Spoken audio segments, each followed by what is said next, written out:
Hello, I am Fiona, and I'm a linguist in training, a Tolkien nerd, an anime fan, a writer, a seamstress, a cosplayer, a D&D'er, a Montana ranch girl.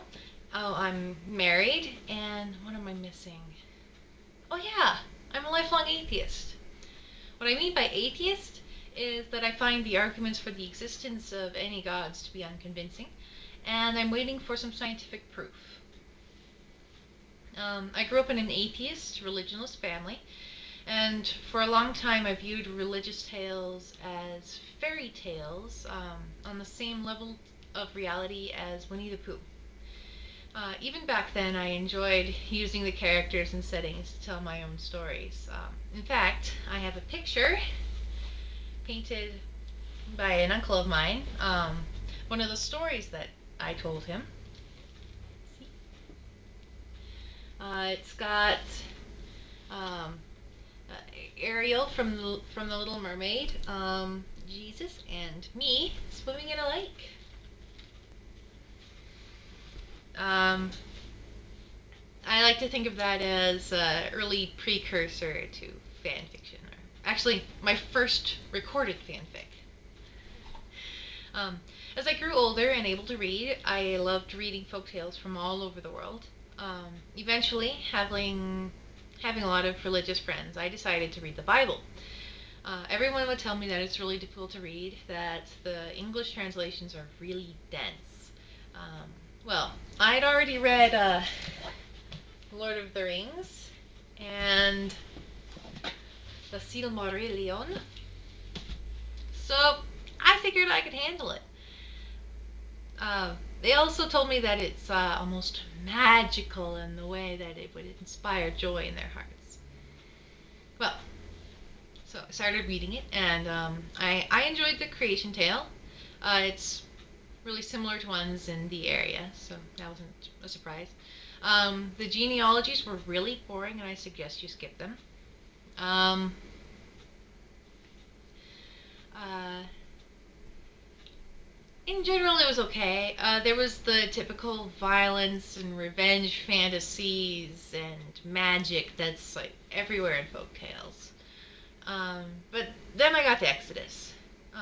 Parts of it were really fun and exciting. It's got the whole revolutionary vibe to it, which is fun. And being an American, I can relate a little bit, with our country's history. Um, but then I got to the genocide of the Canaanites and the Mennonites and the decimation of Ai and such. Anyways, I stopped reading it at that point. It was disgusting. That's the best way to put it. It really disgusted and horrified me. I did not find the transcendence that my friends assured me that I would find. Normally, violence in fiction doesn't bother me all that much because it's fiction, and it's everyone accepts except crazy people that it's fiction, and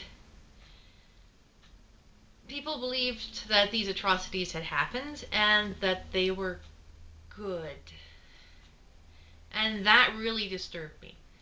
Um, and then I started looking into the history of religions and their impact on societies. And I was pretty quickly convinced that the dogmatic pursuit of an ideal or religion and not caring what steps are taken to achieve that ideal, and ignoring evidence to the contrary of that ideal being a good thing is dangerous. Um, until then, I didn't really have a word for what I was. Earlier, I called my upbringing atheist, but I don't recall my parents ever using that word to describe us. In fact, I don't remember them putting any sort of label on us at all.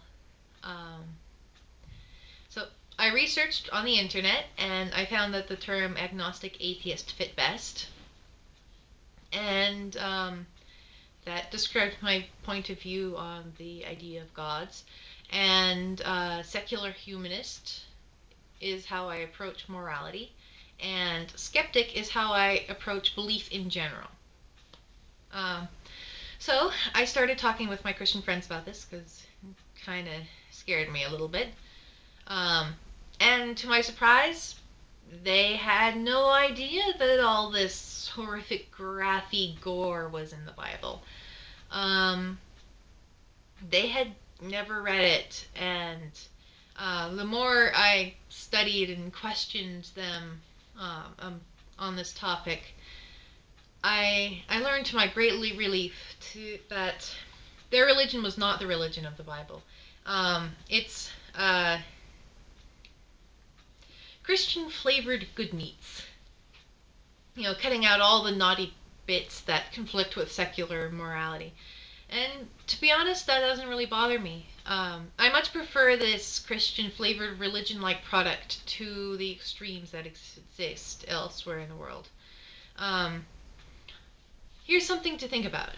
Uh, Religious institutions used to serve us as education systems, the government, and social centers. These days, they're replaced by public schools and universities, secular governments, meant to handle peoples of all faiths or lack thereof, um, and D&D campaigns and anime conventions, or contra dances and folk-like festivals if you're old, and use UFO conspiracy theory conventions if you're crazy, serve as your social medium. Well, it depends on what you like. The point is, uh, religious institutions are finding that they aren't needed anymore, and their recruiting grounds are being taken away and have been shrunk to like the few people who only come on holidays, and the people like who actually go like every week, which are getting smaller and smaller and smaller. Um, in desperation, they're trying to gain their old places in our society by putting their religion in public schools, aka in creationism or intelligent design. Um, and they tried to make our nation a theocracy and just listen to anything that Santorum says or like any of the Republican nominees right now. Yeah, but they're going to fail. Uh, at least they will in the United States of America. We have a dandy little thing called the Bill of Rights, and the Bill of Rights protects us from them forcing their religion on us. Um, it also protects them from religions being forced down their throats, but they don't realize that. Um, anyways, maybe it's just my optimism speaking, but I think that religion and superstition will waste away and be forgotten. That we ever had to speak up about this will be a thing in the past, a story to tell our grandchildren. Um, so don't be ashamed about not believing a myth. Um, we are people, just the same as everybody else, and we deserve the same dignity. There are a lot of us out there, and more being born or deconverting every minute. Um, you probably know of a few people who are atheists, but are afraid to come out. You'll give them the courage to stand up for their rights if you step forward too. So that's all I have to say on that. Namarie.